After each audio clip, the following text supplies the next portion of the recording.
Patently absurd with Patto. Today's patent was granted by the European Patent Office in October of last year, although it was initially from 2015. And it was submitted by a Mr. Stephen L. Hodge of Aubrey, Texas, and it's titled Personalized Chatbots for Inmates. Hodge's patent describes a communication system that facilitates communications between an inmate at a correctional facility and a chatbot. And here's why he says such a system would be needed.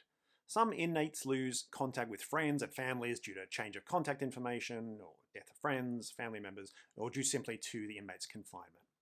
Accordingly, other means of improving recidivism are necessary. All right, it would certainly be true that people in prison must lose touch with people in their lives. Fair enough. Seems like a worthy problem to tackle. Other means of improving recidivism, well, let's come back to that.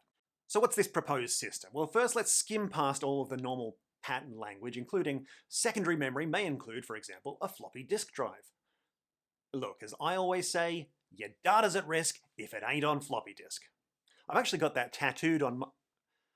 Well, you don't need to know that. Beyond all that, here's what it boils down to.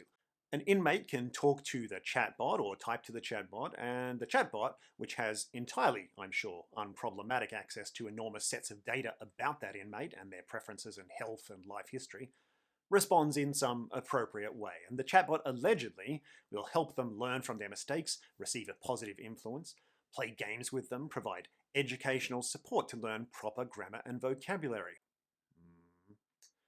and occupational and vocational skills. To illustrate how this educational learning might work, they include this incredible diagram. Hey mum, I'm a pro welder now. This same diagram also includes what might be the worst part of this whole thing, the idea that an inmate could spend their real money on digital clothes for a chatbot. Even in prison, you can't avoid being bled dry by microtransactions. But hey, I don't want you to think this isn't a well thought through proposal. It does go into some pretty technical detail about how it's all going to work. For example, for a happy topic, the chatbot can ask questions and provide responses with a tone of excitement, whereas for sad or angry topics, the chatbot can strike a conciliatory or solemn tone. In these manners, the chatbot is able to show a level of understanding to the inmate that will allow the inmate to deepen his personal relationship and trust in the chatbot. Incredible insight.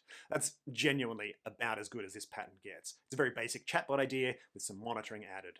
If this thing was actually implemented, well, we've seen how well chatbots do trying to learn from the world at large. I don't imagine they would fare better in prisons. Unless maybe the AI suddenly improves vastly. And in that case, it feels like things would really end up going down one of two paths. Either A, a man falls in love with his AI chatbot and refuses to leave prison even after completing his sentence because he can't live without it, and hilarious rom-com hijinks ensue. Or B, a sci-fi thriller in which a man is forced to outwit an AI prison guard in order to escape, which actually already is a movie. But I do want to revisit the stated goal of this patent. Other means of improving recidivism are necessary. It is hard to disagree with that. The US has the world's highest incarceration rate. Over 600 people per 100,000 citizens are imprisoned. And also the world's highest recidivism rate, that is the tendency to reoffend. 70% of people who are released from prison in the US will be rearrested within 5 years. 70%. Look, I know my own country, not that great in this area either, still a lot better than 70%. But right down the other end of the scale are the Scandinavian countries, where recidivism is vastly lower, and as low as 20% in Norway. Now, I'm pretty confident it's not because they have a really excellent chatbot in their prison. I will just check that. Why is Scandinavian recidivism so low?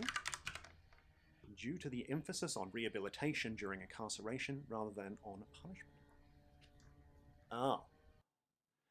I guess you can't patent a different worldview on the intention of incarceration or on the value of a welfare system to people before they get arrested and once they get out.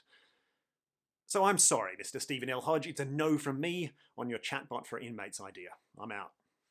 But what you could do, instead of cashing in selling chatbot sunglasses, is support any of the many organizations in the US who are actively working to help released prisoners rebuild their lives. That's an idea worth investing in.